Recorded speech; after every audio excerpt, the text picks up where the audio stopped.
Hey everyone, Mia here from Resonance Astrology and welcome to my channel. Today we're going to take a look at the astrology of the week ahead from June 30th to July 6th, 2025.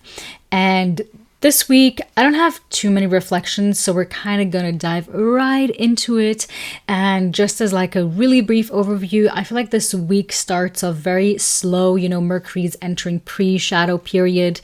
So there is a bit of more reflection time that we have.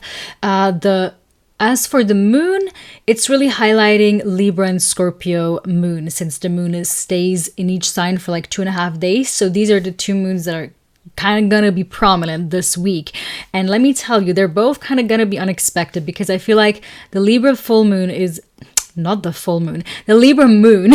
We're not at the full moon yet, and we're just getting the with the Libra moon, we're actually getting like the nudge towards the full moon, because we are gonna have a first quarter moon in the sign of Libra, and it's gonna be a lot less quiet than we are used to. The Scorpio moon in the other regard, interestingly enough, I feel like it's gonna be quieter than usual, and because of that nice trine that Jupiter is now forming towards Scorpio, I think it's gonna be more pleasant than usual. So interesting two moon combinations that we have going on this week. We also have Venus is ingress into the sign of Gemini. Neptune is stationing retrograde. Honestly, this week starts off kind of quiet and still, but is moving towards Friday, which is really the highlight of this week, when a lot is going on. Venus conjunct Uranus. Later on, Venus moves into the sign of Gemini. Uranus follows that, but not until Monday, so it's not yet highlighting this week, but of course it's still up there in the cosmos. We're all feeling that Uranus is slowly moving into the sign of Gemini, and again Neptune is also stationing retrograde on that same day. So Friday is really like the most intense day, or the most eventful day of this week. So this is kind of a very brief overview, and now let's take a deeper dive into the actual astrology that is happening and going on, which is, let's start with Monday, June 30th. So Mercury enters pre-shadow in Leo. Pre-shadow means that the degree that Mercury is at right now is the same degree that when Mercury stations retrograde, which will happen around like 1.5 weeks later on, mid-July. Then when Mercury goes all the way back retrograde and stations direct again, this is the same degree that Mercury is going to station direct again. So it's like this like bit where Mercury is going forth and back and forth. This is kind of like the pre and post shadow period. Like, this is what people mean to when they refer to that. It's the same degree that Mercury goes back and forth over. And this is kind of important because it can kind of give us a glimpse. Like when Mercury enters, or any other planet for that matter, like this pre-shadow period, we can all already begin to feel emerging themes that are gonna then be important to us when the actual retrograde happens. So Monday is like a good day for that, to maybe see like what is popping up, especially in the Leo part of your chart. Like what is kind of coming up there, because that might be important for that whole Mercury retrograde period that happens a bit later on. I personally think the Mercury retrograde in the sign of Leo is going to be a lot about self-expression, being bold, the way we stand up for ourselves, but also the difficulty. Like, what are the implications of being seen, of being visible? What are the implications of speaking my voice? What is the reason for me even wanting to express myself in the first place? From which kind of like place internally is this urge coming from? And maybe re-examining that, like what in me wants to be seen and why. I do think a lot of people struggle with a lot of shame and guilt. So again, it will be a good part to maybe also let go of that a bit. And at the same time, there's also a lot of people that, they just take up space and don't think too much of, is this even necessarily? Like, maybe I should not do that. So there's always this dichotomy in Leo. At the end of the day, I feel like Leo is that sign. It's the sun. It's ruled by the sun. And it's currently ruled by a sun that is in Cancer. So there is intuitive quality to all of that is also going on. But Leo is ruled by the sun. And what I mean by that is like the sun is the center of our solar system. And there's something extremely stable about the sun. Like we really rely on that sun basically for everything to work.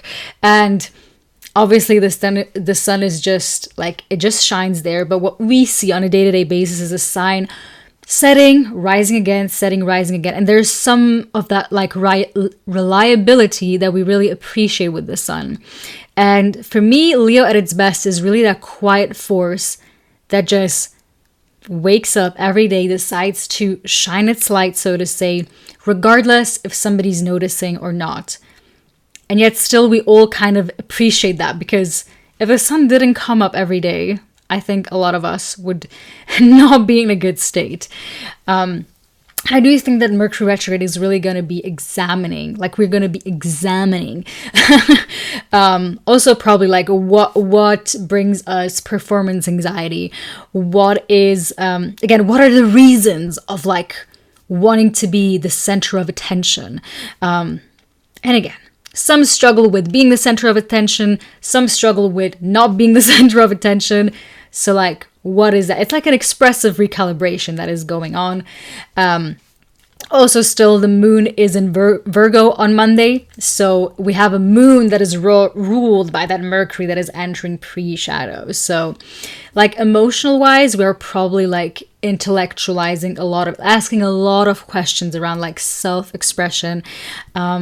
And like, in what ways do I want to do that as well? Because maybe for you, you can express yourself with your voice. Somebody else can express themselves better through dancing or through writing or through whatever sort of way. Like I don't want to limit anyone here. Like there's so many ways that we can express ourselves. And so I feel like we're really analyzing that by the beginning of this week. And then on Tuesday, July 1st, new month officially begins. There are no like major aspects that are happening on July 1st. Later on that day, the moon moves into the sign of Libra. But that's like more like it's moving into Libra pretty much at the end of the day. So it's more relevant for Wednesday, July 2nd. Like Tuesday, July, pretty quiet. Again, this week starts off pretty quiet, more on the analytical, question-based side, like no pressure, but pressure is definitely building up. And it's most definitely starting around Wednesday, July 2nd, because this is when the moon is fully into Libra. We're getting a first quarter moon in Libra. And that first quarter moon is like this initiating point of, it's like the square aspect between the sun and the moon, which means we are at the halfway mark to the full moon, which is going to be the opposing side. And so that first quarter moon in Libra is important on Wednesday because it brings like this inner tension in social dynamics. As always, Libra does, it's like self versus others. How much am I pouring into myself? How much am I pouring into others? I think it's bringing in a lot more pressure because this moon in Libra is ruled by a Venus that is getting closer and closer towards Uranus. And so there seems to be like a tenseful pressure that is building up inside with everything that Libra usually brings of like, I have to bring justice. I have to fight for it. I'm kind of curious on a global level what's going to happen around that time. Libra for me is a very interesting sign this year, and Libra risings especially. I feel like very interesting combination. Libra is getting an extremely interesting combination that no other sign is getting, which is Saturn and Neptune that are in Aries are opposing Libra. No other sign gets this, okay? No other sign gets the opposition from Saturn and Neptune in Aries. Only Libra does so. And then Libra also gets a trine from Pluto in Aquarius, and Uranus soon going to move into the sign of Gemini, another trine from Uranus and Gemini. So all these three outer planets, no other sign gets this of an interesting aspect towards it. And so when the moon now moves into Libra, and yes, I agreed. Uranus is not yet in Gemini, so this is going to be interesting for next month. But all of that is like, the moon moves into Libra. The first aspect it's forming is like in opposition to Neptune and Saturn, and then also a trine to Pluto in Aquarius. So there's like a lot going on, a lot of conflating energies that are going on. So this first quarter moon in Libra, this like Wednesday, not to be underestimated with how much like tension it's kind of going to bring. It's also, obviously Sun is squaring, but Jupiter in Cancer also squaring Moon in Libra. So there is like a bit of a emotional overstretch that is going on, and a lot of a question of like, again, which Neptune and Saturn kind of bring forth about like, where am I being realistic? Where am I not being realistic? Maybe some sort of romantic confusion that is going on, or also like a homecoming of like realizing, oh, this is how it actually is. Maybe big hopes, but also feeling very limiting in how I can act. So like kind of emotional realism and graceful boundary setting, and also diplomatic discomfort. So really a lot of tensions going on this Wednesday, even though, it seems like no major aspects are happening, because usually the moon moves super fast. We don't look at the aspects so much, but I try to not ignore that, because sometimes the moons, like what they do on a day-to-day basis is a lot. And so again, Wednesday is not to be underestimated. On Thursday, though, on July 3rd, Moon is obviously continuing in Libra, but there no major aspects to the moon, to the other planets is really happening, because all the outers are kind of at the beginning degrees of the signs. So whenever a planet ingresses into a new sign that is forming an aspect to these planets, we're getting them at the beginning. We're getting them pretty much at the beginning, pretty fast.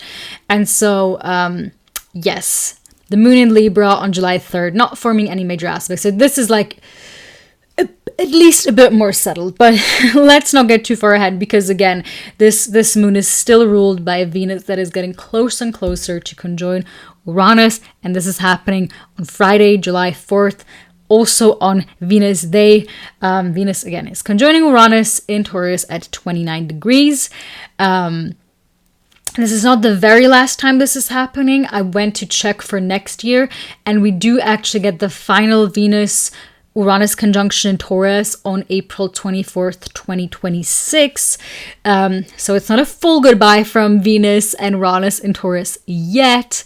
But obviously this day is gonna be intense. Probably, the 29th degree is like that final degree, that final stretch. And usually kind of like a karmic point of everything we have been working through this sign. And that's why sometimes the 29th degree can feel heavy. Usually feels a lot heavier with Saturn, I will say, but I think Venus-Uranus can just bring this pressure point when it comes to our desires, the way we love, the way we want to love, who we want to love. Venus, Uranus together are very much like, I'm gonna love whoever I want to love. I don't care what y'all think. It's a very like coming out type of transit, actually. You can sometimes observe that in people's birth charts. If Uranus is forming an aspect to their natal Venus, or maybe even Sun, which has a lot to do with our identity, even crazier, both of Venus and Sun, then sometimes some sort of like coming out can happen of just being bold and like, yes, this is how I love, who I am. Y'all ain't gonna say nothing. But yeah, it's definitely like, again, Uranus just always brings this breakdown, breakthrough energy, and the line always seems to be very thin. So yeah, it can also be like pleasure shocks, like too much of the goodness. And at the same time, also an urge for radical embodiment of that energy, because Taurus is still an earth sign. It wants to be in the body. So I think at its best, it's really posing the question of how can I radically embody the best version of myself, my desires, what I love in the body, and invoke radical pleasure, and how I express that in this world, in my body. So this will be interesting this Friday, but again, can also be a bit of like social relational unrest, because again, it's also kind of coming off of that Libra moon, first quarter moon, which is again the midway point to the full moon, which is going to happen in the sign of Capricorn. But yes, we don't want to get too far ahead of ourselves. But yes, Friday, July 4th, and also, gosh, completely forgot. Sorry, I'm not American, but this is birthday of America, right? So a very interesting 4th of July, y'all Americans are for sure getting. Very interesting solar return chart. Yes, I'm a bit hesitant to speak on everything, just because I'm not American, right? I don't live there. I don't want to impose too much of I don't know what my thoughts would be. What I can say interesting maybe here in Europe, just because my mom talked a lot about it. As there's a singer which I also don't know too much about in Croatia. He's called Thompson, and he's apparently been a very controversial figure for a long time. Radical political views, all of that. He's holding a concert in Zagreb, the main capital of Croatia, on Friday or on Saturday, but like around that time. And this concert is what has been oversold. People are very much worried about the lack of restrictions, which is also very Venus-Uranus. And so I'm wondering what's gonna happen during that concert, because everything seems a bit like wonky, and the fact that this is happening right then, I haven't looked into the astrocartography of Zagreb. It would obviously be extremely interesting to look into that, but like this is what I'm keeping my eye out on in like European like things that are kind of going on right now. Yes, in Serbia, still a lot of protests still happening. Will probably be interesting to see what is going on there as well. So, we're not done with Friday though, because after Venus conjoins Uranus, Venus moves and enters into the sign of Gemini. This is also still all happening on Friday. We're getting a new energy of Venus. It's a much more ungrounded Venus in the sign of Gemini, a lot more curious, a lot more flirty, again very airy, of course. It's an air sign. And then, love all of a sudden becomes a question and not a contract anymore. It's much more versed in exploration. And also this Venus that just enters Gemini is then ruled by a Mercury in Leo that just entered pre-shadow period. So I feel like whatever is kind of going on with Venus in Gemini, probably gonna kind of be a bit confusing. So again, there's gonna be this big question of like, how can I express myself fully in my love and desires? Like, what do I truly want? What do I truly need? And I think Gemini is very strong in letting us ask the right questions, and realizing that sometimes asking the right questions is more important than actually having the answers. Because when you formulate that right question, it's sort of like you're giving birth to a new world, and then things can be explored. If you're already set on your ways, it's hard to like go anywhere because you're probably projecting or having a fixated mindset. And this is what Gemini, like this is the gift of Gemini. And we're going to get even more of it once Uranus moves into the sign of Gemini. So like no worries. We're getting so much of that energy in the air, literally in the air right now. But just Venus in Gemini as like an archetype, definitely very flirtatious, very explorative, very much, how you say that? gosh, I forgot the word, but when you're basically turned on by like intellectual chemistry. There's a word for it, which just slipped out of my mind right now. But Venus in Gemini really enjoys to have like good conversations and be nourished by that conversations, that intellectual wit with someone is much more important than some other things. So yes, that is happening on Friday, and we are still not done because Neptune on that day also stations retrograde in the sign of Aries, which I think just adds fuel to the fire, makes everything seem even more disorientating. Faith probably gonna be a bit wonky that day. Like delusions probably gonna be a bit wonky that day. There could also be a divine spark. Maybe you're realizing something. Again, Neptune has this interesting force of being like a veil. And in the sign of Aries, really just asking ourselves, what am I really chasing? Like, what am I actually trying to really do and achieve with what I am doing? So this is also kind of a question that is happening on Friday. I just feel like Friday is like a big question mark with a lot that's just going on. So, yes, if you're a bit confused, maybe you have like also, you're just like spiritually disoriented or trying to like reorient yourself, or just confusing like the impulses, like it's okay to be that on Friday. And then we go towards Saturday, July 5th. Moon enters the sign of Scorpio. There is a bit more emotional depth that kind of returns and kind of seeks truth beneath the surface. I think the moon is in the fall in the sign of Scorpio. It's usually the harshest moon to go through in a month. But I do sincerely think that right now with the sun and also Jupiter in the sign of Cancer forming a trine to the Scorpio, or actually we should better say it on the opposite side because the moon is the faster moving planetary body. Moon's going to form a trine to Sun and Jupiter in Cancer.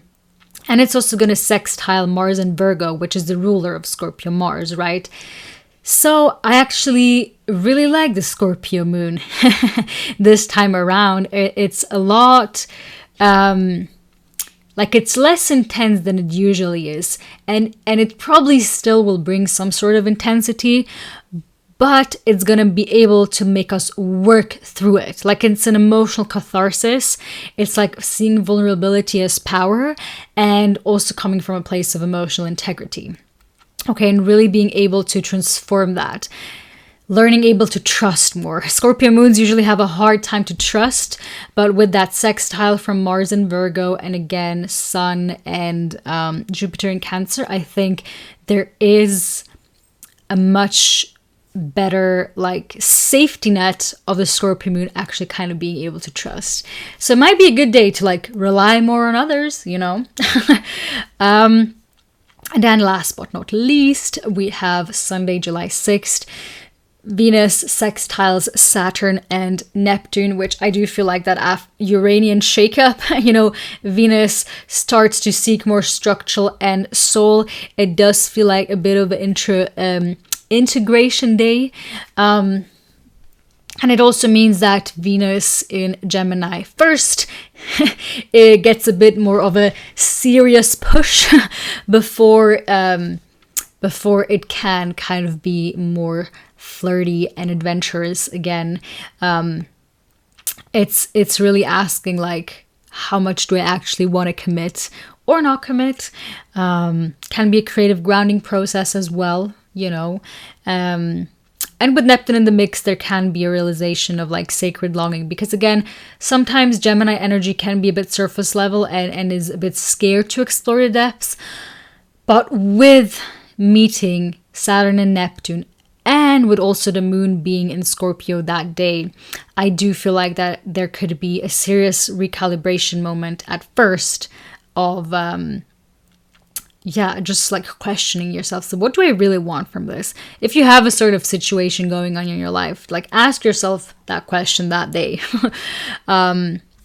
Yes. And again, we are starting off the week after that with then Uranus moving into Gemini. I don't want to talk too much about it just because there's probably going to be, I'm either going to talk more about it next week, or there's even going to be a separate video that I make on that. Because this is a big and huge transit, and I can't even give it justice in the weekly overview because there's so much that I would have to say of Uranus and Gemini. But the story definitely continues, and I do feel like Venus is kind of really the star of this week. It's doing a lot. And again, as like a final closing reflection here, I feel like this week builds slowly and a bit more quietly, and then Friday, very explosive with beauty, disruption, and revelation moments.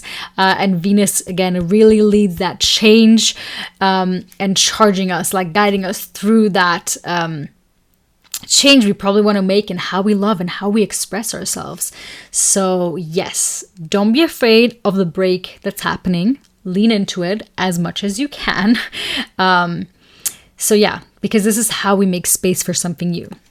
And we're definitely making space for something new because Uranus and Gemini is a whole perspective change when we're probably not even equipped yet, because again, Uranus is that